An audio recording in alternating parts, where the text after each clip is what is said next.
Já, góðan daginn, ég ætla að halda áfram með byggingarspjall og við skulum aðeins velta því fyrir okkur hvernig þetta er með þessar hindranir sem í gangi varðandi réttindi manna.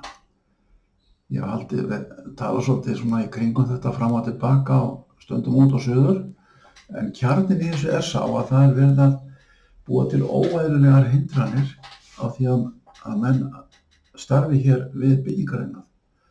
Og allir munar á eftir, ég vind mér aðeins í annað, hjúkrunarkonu sem var hér, er hér að reyna að fá réttindi sem frá Bandaríkjunum.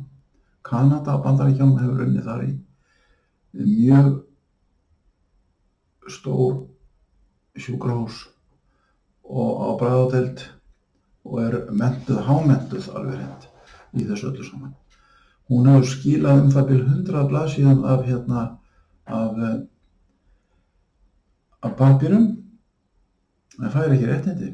Og þá kemur landlæknir og segir, já, við þurfum að vanda svo vel til verka og svo líka vantar fólk. Við getum bara ekki, okkur vantar fólk til að skoða þetta.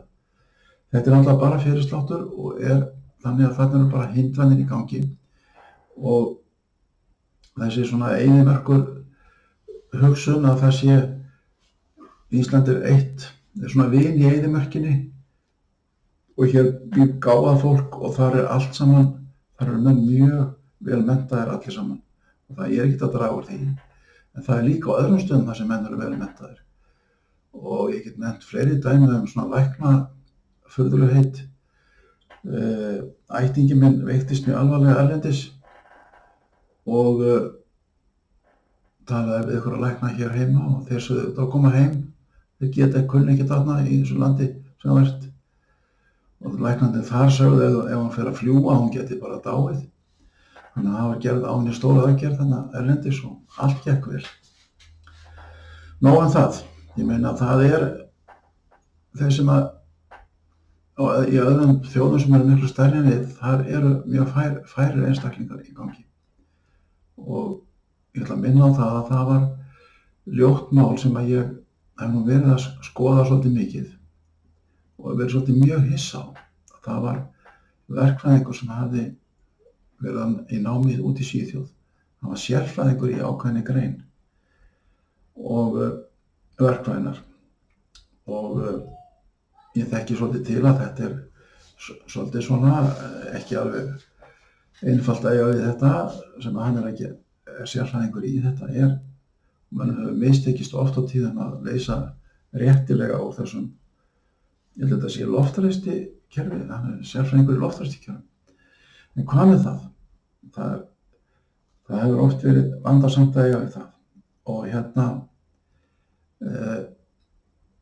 hann kemur heim og búinn að vera að vinna þarna í 10 ár sem verkfræðingur, en hafði ekki skilað formlega þessar lokaritgerð sem nú svona frekar, þetta bara 1 mánuður eitthvað svoleiðis sem menn vinna í því og búa til smá verkefni og skrifa ritgerð.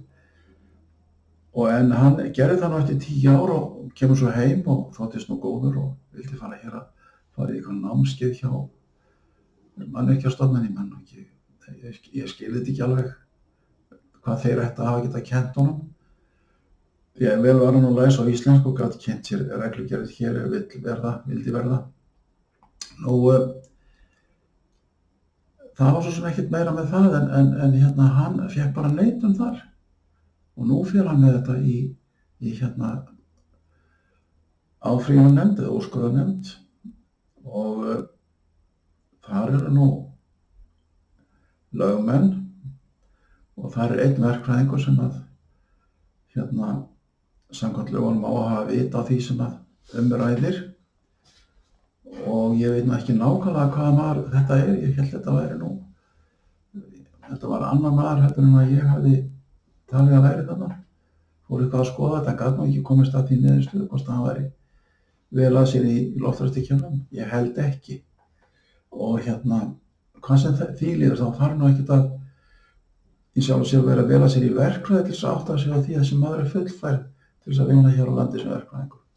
Og meira en það, þetta væri fengur að fá menn til þess að starfa sjálfstætt með þeim hætti sem að ég hef verið að ræða að menn eigi að gera.